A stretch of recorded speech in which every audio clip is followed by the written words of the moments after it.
Again welcome in chemistry class. आज मैं फिर आपके लिए एक नया टॉपिक लेकर आया हूं और ये जो टॉपिक है ये है मॉलिक्यूलर मास डिटरमिनेशन मेथड्स। इससे पहले मैंने आपको एटॉमिक मास, इक्विवेलेंट मास के डिटरमिनेशन की मेथड्स बताई। अब ये है मॉलिक्यूलर मास डिटरमिनेशन मेथड्स। हालांकि बहुत सारी मेथड्स हैं, लेकिन इनमें से जो इंपॉर्टेंट है, जो मोल कॉन्सेप्ट से रिलेटेड है, जो यहाँ पर क्वेश्चंस आते हैं, उन मेथड्स के बारे में बता रहा हूँ मैं। तो आप इन्हें नोट करें और स्टार्ट हो जाइए मेरे साथ, ठीक है। तो देखते हैं हम एक एक करके मेथड्स। हमारी पहली मेथड है विक्टर मेयर मेथड, ठीक है। विक्टर मेयर मेथड जो है ये है फॉर वोलेटाइल कंपाउंड, अर्थात ये ऐसे यौगिकों के लिए, ऐसे कंपाउंड्स के लिए यूज होगी जो वोलेटाइल होते हैं, अर्थात जो आसानी से वेपर में चेंज हो जाते हैं, अर्थात जिनको गर्म करने से उनकी वाष्प बन जाती है। तो इसमें क्या किया जाता है, इस मेथड में आपको एक जो फॉर्मूला यूज होगा, ओके। तो पहले तो ये बता दूं कि इस मेथड में जो भी कंपाउंड का मॉलिक्यूलर मास कैलकुलेट करना होता है, पहले उसे वेपर में चेंज किया जाता है, उसका कितना वॉल्यूम बना, टेम्परेचर क्या था, उस समय प्रेशर क्या था, वो नोट कर लिया जाता है। फिर उस वॉल्यूम को एनटीपी पर चेंज करके और फिर वेपर डेंसिटी कैलकुलेट की जाती है। तो देखो कैसे कैलकुलेट करेंगे। तो molecular mass into 2 into vapour density, अर्थात 2 गुणा वाष्प घनत्व। तो अगर हम वेपर डेंसिटी के बारे में देखें तो ये होता है फॉर्मूला W/V2 इनटू 11200 ml, जहां W है अमाउंट ऑफ ऑर्गेनिक कंपाउंड जो कि आपके क्वेश्चन में दे रखा होगा, V2 या तो डायरेक्ट एनटीपी पर वॉल्यूम दे रखा होता है, या फिर आप उस एक्सपेरिमेंटल वॉल्यूम को एनटीपी पर चेंज करोगे, वो इस रिलेशन से होगा, और फिर से वेपर डेंसिटी आएगी। इस वेपर डेंसिटी से फिर ये मॉलिक्यूलर मास डिटरमाइन होगा। अब देखते हैं कि कैसे निकलेगा वॉल्यूम। तो मतलब एनटीपी पर आप कैसे चेंज करोगे, तो एक रिलेशन होगा P1 V1/T1 P2 V2/T2। मतलब ये है कि अगर आपको वेपर का वॉल्यूम किसी अदर कंडीशन में दे रखा है तो आप इस रिलेशन से उसे किसमें चेंज कर दोगे, एनटीपी पर, जहां पर P1 क्या होगा, P1 है P टोटल माइनस PH2O। ये टोटल वेपर प्रेशर दे रखा होगा, उसमें से H2O का माइनस करोगे तो ये जो P1 आएगा वो एक्चुअल में कंपाउंड की जो वेपर बनी है या जो गैस बनी है वो बिल्कुल ड्राई स्टेट में क्या होगा, प्रेशर वो निकलाएगा।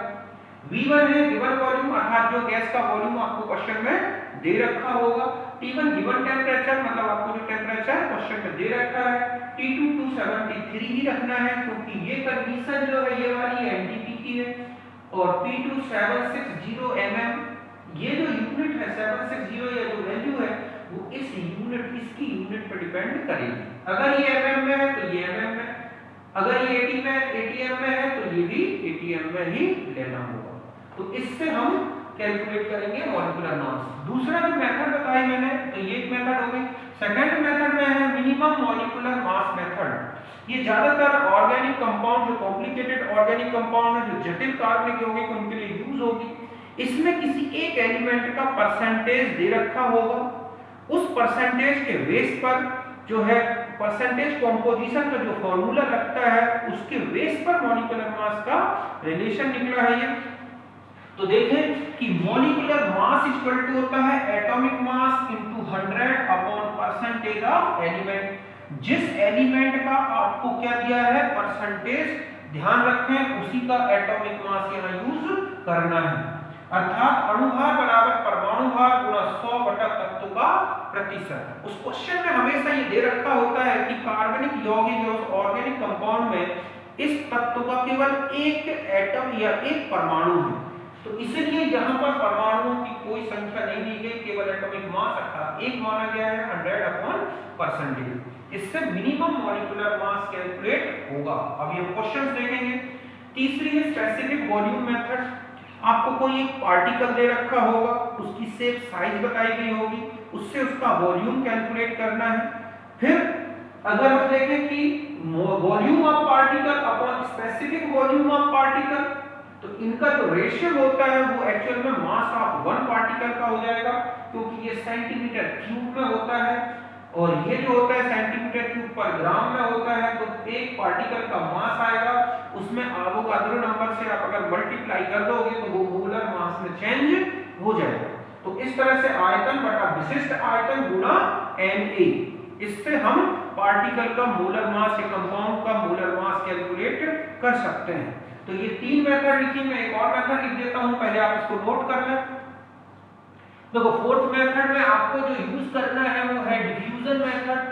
डिफ्यूजन मेथड ज्यादातर जो गैसियस कंपाउंड्स होते हैं उनके लिए यूज होगी, ठीक है। तो हम उसका एक फॉर्मूला और लिख लेते हैं, मतलब डिफ्यूजन मेथड जो है हमारी, डिफ्यूजन मेथड, ये मेथड आप दोबारा पढ़ोगे और स्टेट ऑफ मैटर में, गैसियस स्टेट में ग्राहम डिफ्यूजन लॉ में आती है। तो एक फॉर्मूला होता है R1 upon R2 equal to M2 upon क्या M1। यहाँ R1 क्या है, ठीक है, ये होगा diffusion rate of gas first, मान लो कोई गैस फर्स्ट है, R2 इसी तरह से गैस क्या होगी 2, M1 ये हो जाएगा molecular mass of gas first. तो ये मॉलिक्यूलर मास M2 जो होगा, ये M2 मतलब ये है कि ये गैस एक की विसरण दर है, ठीक है। तो ये गैस 2 की विसरण दर है, तो ये गैस 1 का अणुभार है, तो ये गैस 2 का अणुभार। अगर कई बार मिश्रण की दर ना देके विस्तृत आयतन दे रखा हो तो एक बार बता दूं मैं कि R इक्वल टू होता है V अपॉन T, मतलब होता है डिफ्यूज्ड वॉल्यूम जो आपको क्वेश्चन में दे रखा होगा, अपॉन में क्या करोगे टाइम टेकन फॉर डिफ्यूजन, मतलब है विस्तृत आयतन बटा में समय विसरण, ठीक है। तो इस तरह से हमारा फॉर्मूला बन जाएगा V1 upon T1 upon V2 upon T2 equal to root M2 upon M1। इस फॉर्मूले से भी मॉलिक्यूलर मास डिटरमाइन होगा। तो ये 4 मेथड आपको बता दी मैंने। Volatile Victor Meyer method volatile compound के लिए यूज होगी, minimum molecular mass method organic compound complicated जो है उनके लिए है। थर्ड मेथड जो बताई मैंने आपको स्पेसिफिक वॉल्यूम, वो पार्टिकल के वॉल्यूम के बेस पर कैलकुलेट करना है। और जो फोर्थ मेथड यूज है वो है डिफ्यूजन गैस के लिए। तो इस तरह से गैसों का मॉलिक्यूलर मास निकाल सकते हैं। तो पहले आप ये 4 मेथड यूज करें, लिखें, नोट करें, फिर मैं आपको इनके कुछ क्वेश्चंस बताता हूं।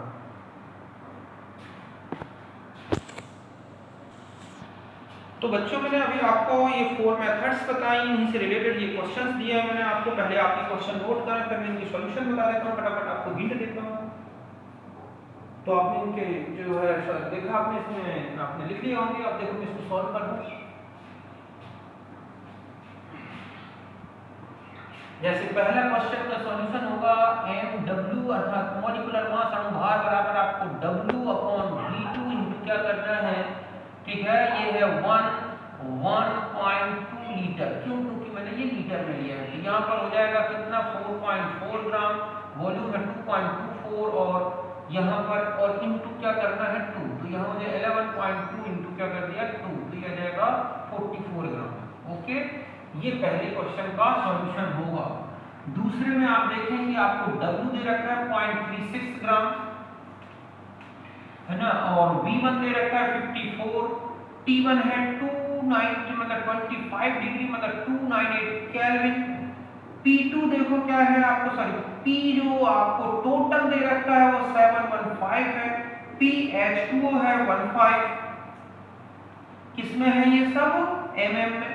तो P1 हो जाएगा 715 माइनस ये हो जाएगा, T2 है आपको 273 और P2 760 mm। ऐसा क्यों? क्योंकि ये भी mm में है। बस अब आपको क्या करना है, पहले V2 कैलकुलेट करना है और जब आपको तो ये फॉर्मूले से आप लगाएंगे P1 V1 upon T1 equal to P2 V2 upon क्या T2। T1 आपको क्या रख देना है, आप देखेंगे कि आपके पास ये कितना हो जाएगा 700, V1 कितना है 54, ये 298, P2 760, V2 और T2 जो है आपके पास कितना है 273। तो V2 अगर आप कैलकुलेट करोगे तो ये लगभग 45 पॉइंट जो भी आता है 4 के आसपास।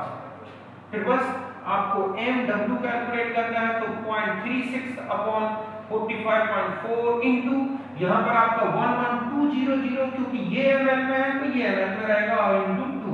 आप इसको सॉल्व करोगे मॉलिक्यूलर मास आ जाएगा। तो अगर अदर कंडीशंस दे रखी थी तो पहले आपने उसको एनटीपी में चेंज किया, और उसको एनटीपी में चेंज करके आपने इस फॉर्मूले से मॉलिक्यूलर मास को डिटरमाइन कर लिया। तो इस तरह का कोई क्वेश्चन दे रखा है अदर कंडीशन में तो आप इससे सॉल्व कर सकते हैं। ठीक इसी तरह से अब आप देखें थर्ड क्वेश्चन कि आपको उसमें आयरन का परसेंटेज दे रखा है, तो मिनिमम जो मॉलिक्यूलर मास आएगा वो हो जाएगा क्या 56 आयरन का एटॉमिक मास इनटू क्या करोगे 100 अपॉन 4.6, इससे इसका मॉलिक्यूलर मास आ जाएगा। मतलब आयरन का atomic mass into 100 upon iron का परसेंटेज। ठीक इसी तरह से नेक्स्ट क्वेश्चन में देखो आप कि आपको एक सिलेंड्रिकल वायरस का दे रखा है, तो आपको क्या करना है कि पहले वॉल्यूम आपको ये देखना है कि स्पेसिफिक वॉल्यूम देखें तो 6.023 × 10⁻⁻2 और सेंटीमीटर क्यूब पर ग्राम में है। पहले आप वॉल्यूम निकालोगे, वॉल्यूम ऑफ वायरस या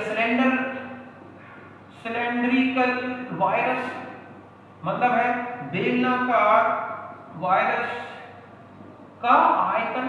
तो देखो क्या आ जाएगा πr² h तो 22/7 इंटू आप देखेंगे कि रेडियस जो है वो है 7 एंगस्ट्रॉम, तो आप 7 × 10⁻⁻8 सेंटीमीटर। जो हाइट है इसकी वो है 10 एंगस्ट्रॉम, मतलब 10 × 10⁻⁸ सेंटीमीटर, या 10 की अगर हम देखें तो ये हो जाएगा हमारे पास -7 सेंटीमीटर। तो हमारे पास यहाँ रेडियस कितना हो जाएगा तो 7 × 10⁻⁸ का ये हो जाएगा स्क्वायर, और ये हो जाएगा 10⁻⁷। तो इससे आपको क्या कैलकुलेट हो जाएगा वॉल्यूम ऑफ सिलेंडर। तो वॉल्यूम ऑफ द सिलेंडर इसको कैलकुलेट करेंगे तो ये करीब आ जाएगा, इसको देखते हैं आप कैलकुलेट करें, पहले मैं देखता हूं उसका क्या कैलकुलेशन होगा।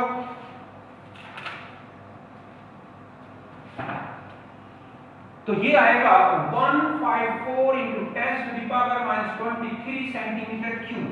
बस अब आपको मॉलिक्यूलर वेट निकालना है, तो देखो क्या करोगे आप कि वॉल्यूम 154 × 10⁻⁻23 6.023 × 10⁻⁻2 × 6.023 10⁻23, तो जो mw है तो ये यहां से हटा दें, ये पावर वाला स्टेप हट गया, तो 154 × 10⁻2 और ये ग्राम में है पर मोल, या हम लिख सकते हैं 15.4 किलोग्राम पर मोल। ओके, तो इस तरह से आपने एक सिलेंड्रिकल वायरस का मोलर मास निकाल लिया। तो पहले आपने इसका वॉल्यूम कैलकुलेट किया πr² h से, स्पेसिफिक वॉल्यूम आपको दे रखा था तो वॉल्यूम अपॉन स्पेसिफिक वॉल्यूम किया आपने, और इस तरह से इसका मॉलिक्यूलर मास कैलकुलेट कर लिया। और एक और लास्ट जो दो क्वेश्चन बचते हैं देखो उसमें लिखा है कि मान लिया जाए कि अननोन गैस Rx का डिफ्यूजन रेट है R1 और जो RH है वो हो जाएगा 4R1। क्यों? क्योंकि जो Rx के डिफ्यूजन रेट है उससे हाइड्रोजन का 4 टाइम्स ज्यादा है, तो आप लिखेंगे Rx या हम यहाँ ले लें RH अपॉन RH, तो रूट यहाँ हो जाएगा mx अपॉन क्या हो जाएगा mH2, यहाँ H2 ले लें, तो R ये हो जाएगा 4R1 upon R1 equal to यहाँ पर mx अपॉन में 2 हो गया, तो ये हो जाएगा 4, तो mx अपॉन 2, तो mx की वैल्यू आ जाएगी कितनी 32। क्यों? क्योंकि ये उठा के यहाँ पर स्क्वायर तो 16 × 2, तो ये इसका मॉलिक्यूलर मास है। और जो लास्ट क्वेश्चन है देखो उसमें हम मान लें Rx, तो Vx अपॉन Tx, तो V आपको दे रखा है 120, टाइम कितना है इसका 10, तो ये हो गया 12। ठीक, Ry तो By अपॉन Ty, तो ये कितना है 240, कितना वॉल्यूम दिया गया था आपको 250 और 5 मिनट, तो आप इससे जो है आपके पास ये कितना आ गया 50।